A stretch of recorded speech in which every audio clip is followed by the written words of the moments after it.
This evening, I come to you with a message of leave-taking and farewell, and to share a few final thoughts with you, my countrymen. We have been compelled to create a permanent armaments industry of vast proportions.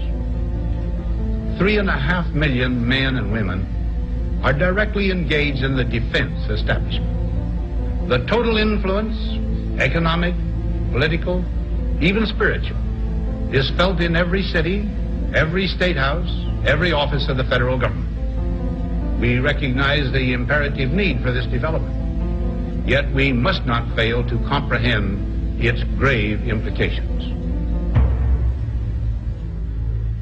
In the councils of government, we must guard against the acquisition of unwarranted influence, whether sought or unsought, by the military-industrial complex.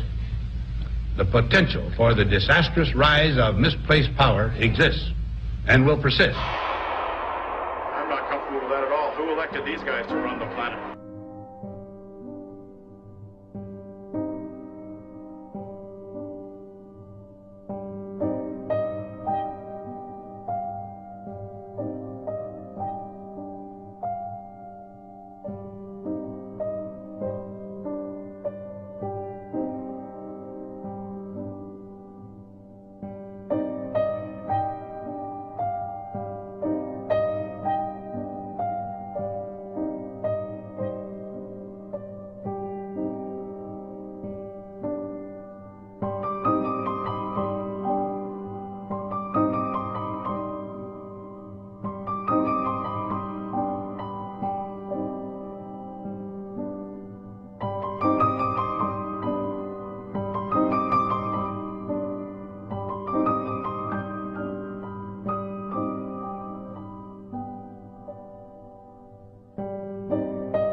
Ladies and gentlemen, the very word secrecy is repugnant in a free and open society, and we are, as a people, inherently and historically opposed to secret societies, to secret oaths, and to secret proceedings.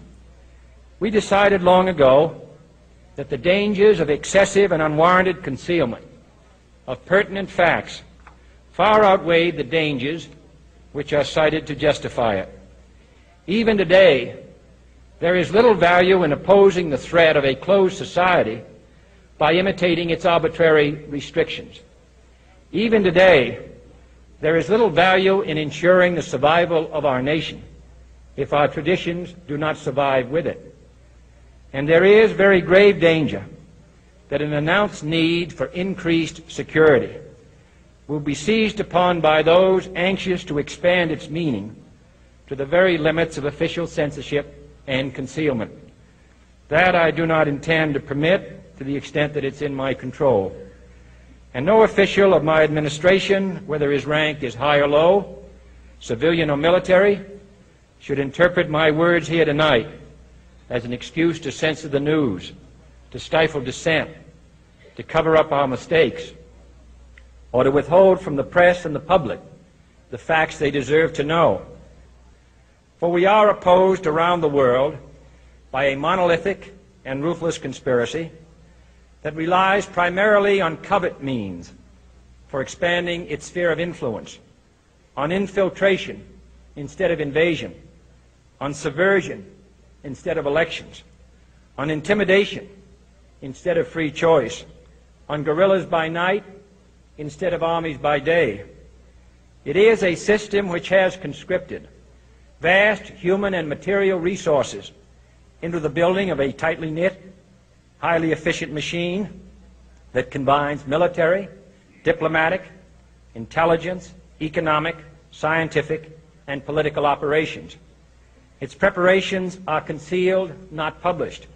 Its mistakes are buried, not headlined.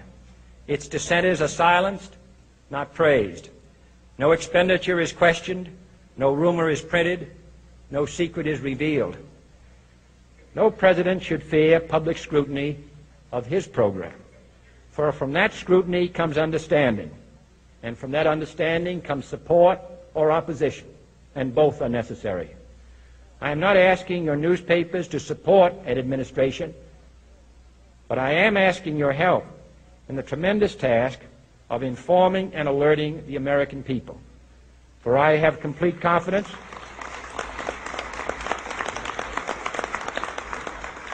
in the response and dedication of our citizens whenever they are fully informed. I not only could not stifle controversy among your readers, I welcome it. This administration intends to be candid about its errors. For as a wise man once said, an error doesn't become a mistake until you refuse to correct it. We intend to accept full responsibility for our errors, and we expect you to point them out when we miss them. Without debate, without criticism, no administration and no country can succeed, and no republic can survive. That is why the Athenian lawmaker Solon decreed it a crime for any citizen to shrink from controversy. And that is why our press was protected by the First Amendment, the only business in America specifically protected by the Constitution, not primarily to amuse and entertain, not to emphasize the trivial and the sentimental, not to simply give the public what it wants, but to inform, to arouse, to reflect, to state our dangers and our opportunities, to indicate our crises and our choices, to lead, mold, educate, and sometimes even anger public opinion. This means greater coverage and analysis of international news, for it is no longer far away and foreign, but close at hand and local. It means greater attention to improved understanding of the news, as well as improved transmission. And it means, finally, that government at all levels must meet its obligation to provide you with the fullest possible information outside the narrowest limits of national security. And so it is to the printing press, to the recorder of man's deeds, the keeper of his conscience, the courier of his news, that we look for strength and assistance, confident that with your help, man will be what he was born to be, free and independent. I'm not comfortable with that at all. Who elected these guys to run the planet?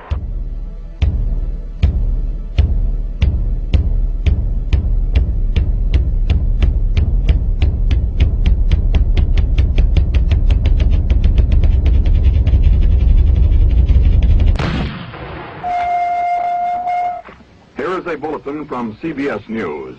In Dallas, Texas, 3 shots were fired at President Kennedy's motorcade in downtown Dallas. The first reports say that President Kennedy has been seriously wounded by this shooting.